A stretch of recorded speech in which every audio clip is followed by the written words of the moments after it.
Hello दोस्तों, मैं आपका टाइम मैनेजमेंट लाइफ कोच अखिल बाहेती।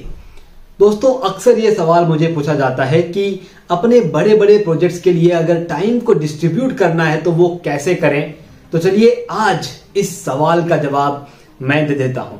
अगर आप कोई एंटरप्रेन्योर हैं और बड़े प्रोजेक्ट आप करते हैं, आप किसी सोशल ऑर्गेनाइजेशन में आप पार्ट लेते हैं, वहां पर बड़े प्रोजेक्ट करते हैं, या आप जॉब करते हैं, आपके लिए भी ये पर्टिकुलर वीडियो बहुत लाभदायक होगा, क्योंकि बड़े कामों को कैसे आसानी से टाइम मैनेजमेंट के जरिए हम पूरे कर सकते हैं वो हम यहां बात करने वाले हैं। इस वीडियो को 4 अलग अलग भागों में मैं डिस्ट्रीब्यूट करके आपके सामने रखना चाहता हूं। सबसे पहला भाग है जिसमें मैं कहूंगा थ्योरी से इंप्लीमेंटेशन की तरफ बढ़ना शुरू करना है। तो थ्योरी से इंप्लीमेंटेशन मतलब क्या? हम एक थ्योरी को लेकर के चलते हैं कि बहुत सारा टाइम लग जाएगा। जब भी हमारे सामने कोई भी काम आता है, हमारा सबसे पहला थॉट यही निकलता है, इसके लिए बहुत सारा टाइम हमें लग जाएगा।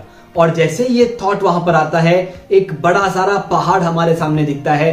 जैसे ट्रैकिंग करने के पहले आप अगर पहाड़ को देख रहे हैं तो मन में चिंता हो रही है कि बहुत बड़ा पहाड़ है, लेकिन जैसे ही आप चलना शुरू कर देते हैं आपको मालूम चलता है ये इतना बड़ा नहीं था, सिर्फ दिखता बड़ा है। इसी तरह से आपके जो बड़े प्रोजेक्ट हैं, जो भी आप करने वाले हैं, वो सारे बड़े प्रोजेक्ट आपको एक पहाड़ की तरह दिखेंगे अगर आप उस थ्योरी पर काम कर रहे हैं। बहुत सारा टाइम चला जाएगा और इतना सारा टाइम मैं कहां से लाऊंगा।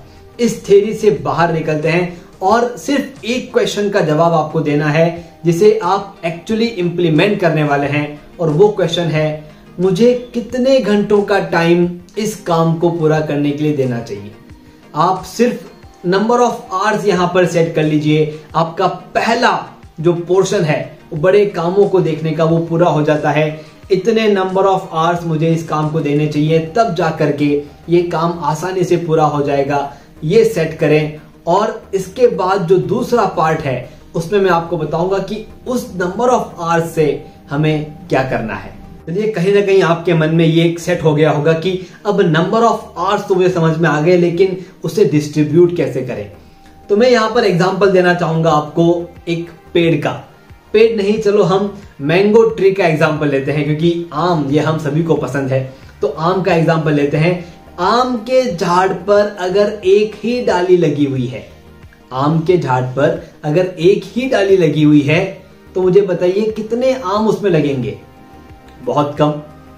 और अगर वहां पर बहुत सारी डालियां लगी हुई है तो बहुत सारे आम लगेंगे।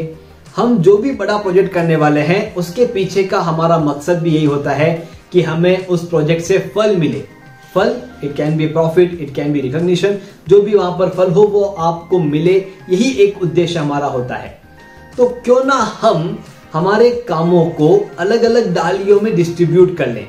इसका मतलब आपके जितने नंबर ऑफ वर्किंग आवर्स वहां पर आए हैं हमारे पहले पोर्शन में, आप यहां पर आपके पास कितने वर्किंग डेज हैं वो आइडेंटिफाई कर लीजिए और उसमें डिस्ट्रीब्यूट कर लीजिए। जैसे अगर आपके सामने कोई एक बड़ा प्रोजेक्ट है, अब मैं यहां पर एग्जांपल लेता हूं, प्रैक्टिकल एग्जांपल। आप कोई एक बड़ा इवेंट यहां पर ऑर्गेनाइज करने जा रहे हैं। उस इवेंट की तैयारी के लिए आपने सोच लिया है कि मुझे कितना टाइम देना होगा, और वहां पर जवाब आया है अंदाजन मुझे उस इवेंट की तैयारी के लिए 30 घंटे देने होंगे, 30 डेज। अब 30 घंटे अगर आप देते हो फोकसली तो आपका वो इवेंट शानदार हो सकता है, ये आपको गारंटी मिलती है। अब आपके पास फॉर एग्जांपल 14 to 15 डेज हैं, 14 से 15 दिन है उस इवेंट को एग्जीक्यूट करने में।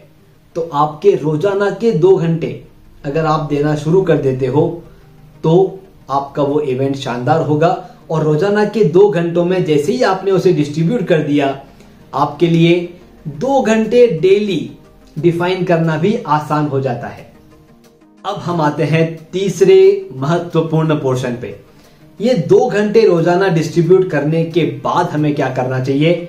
मेरे हिसाब से जो भी आपकी एक्टिविटी है, जो भी आपका प्रोजेक्ट है, उस प्रोजेक्ट में लगने वाले कामों को अलग अलग टीम में डिस्ट्रीब्यूट करके रोजाना 2 या 3 टीम के साथ आप बातचीत करें और उनको एक स्पेसिफिक टाइम दे दें कि इस पर्टिकुलर टाइम पर हम मिलेंगे और आपके बारे में बात करेंगे और हम उस मीटिंग को ऑफ कर देंगे। और मैं आपको बता दूं, आजकल हमारे काम ऑनलाइन मीटिंग में बहुत आसान होते हैं, फास्ट होते हैं और डिसीजन मेकिंग होते हैं।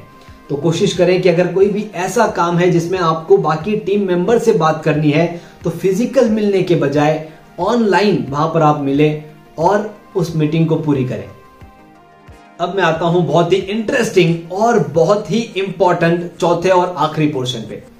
दोस्तों, इस पोर्शन में हम क्या करने वाले हैं? इस पोर्शन में हम उस चीज को इंटरेस्टिंग बनाएंगे और वो इंटरेस्ट आप देखेंगे आपके पूरे इवेंट में डिस्ट्रीब्यूटेड रहेगा, आपके पूरे प्रोजेक्ट में डिस्ट्रीब्यूटेड रहेगा, क्योंकि कोई भी बड़ा प्रोजेक्ट ये आप अकेले नहीं कर सकते, एक टीम के साथ ही आप उसे पूरा करते हैं। तो जो आपका एक फिक्स टाइमिंग है मीटिंग्स का, उस फिक्स टाइमिंग को थोड़ा सा इंटरेस्टिंग बनाइए।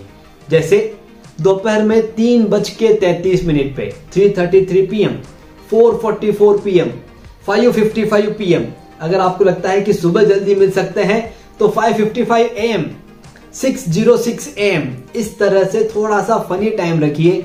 और देखिए, ये फनी टाइम थोड़ा सा क्यूरियोसिटी क्रिएट करता है और हमारे रेगुलर टाइमिंग को ब्रेक करता है। आप जब भी कहते हो कि दोपहर में 3:30 बजे मिलेंगे, आप देखेंगे अगर वो ऑनलाइन मीटिंग भी होगी तो भी आपके मेंबर जो है वो 3:45, 4 तक जुड़ेंगे। और आप कहते हो दोपहर में 3:33 PM मिलेंगे, तो आप देखते हैं 5-6 मिनट के अंतराल में सब जुड़ जाते हैं, क्योंकि ऑड टाइम अच्छे से याद रहता है और उसे फॉलो करने का मन करता है। तो आपके जो भी मीटिंग्स हैं उन्हें ऐसे टाइमिंग पे रखें, थोड़ा सा ऑड टाइमिंग पे रखें। आप देखेंगे उस बड़े प्रोजेक्ट को पूरा करने में आपको बहुत आसानी होगी।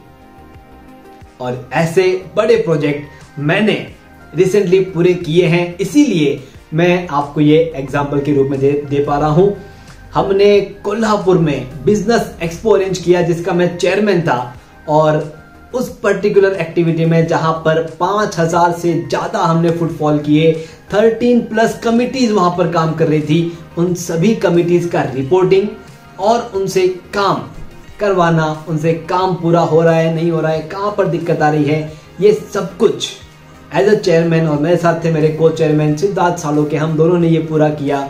और मैं बताना चाहूंगा हमारी एवरीडे मीटिंग 3:33 PM की फिक्स थी, और हमने क्या किया, 10 मिनट्स के स्लॉट में सभी कमिटीज को टाइम दे दिया। 3:33, 3:43, 3:53, 4:03, इस तरह से हमने टाइम दे दिया, जिससे हर कमिटी पर्टिकुलर टाइम पे आती थी, क्योंकि उनको मालूम था कि मेरे पास सिर्फ वो 10 मिनट्स हैं जिसमें मेरे क्वेश्चंस का जवाब लेना है और मेरे अपडेट शेयर करने हैं।